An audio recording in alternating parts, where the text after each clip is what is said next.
If you are currently planning or scheduling your work, project, or personal activity, or maybe right now you are in the midst of planning about it, maybe some of you would have a thought about that but not yet have a courage to act upon on that. 12 April 2023 is the date for you. You may consider using this date to do your wealth activity related or actions. You may consider sending your business proposal or resume on this day, or having an important discussion or meeting in this day, or you yourself to host this meeting.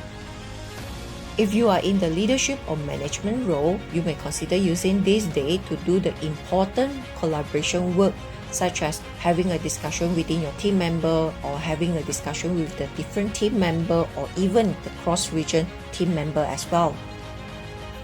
The superpower the hour would be starting from the 3 p.m. until 4:59 p.m. to do these related actions. I hope you learned something new. Should you need a consultation about your work, business, or relationship, feel free to contact me via from the TikTok, Facebook, or YouTube.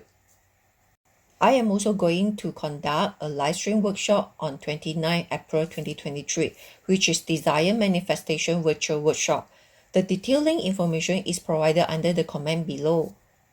And don't forget to like and follow me for more tips and tricks. And do forward this video to someone that you care for benefit as well. Thanks for watching.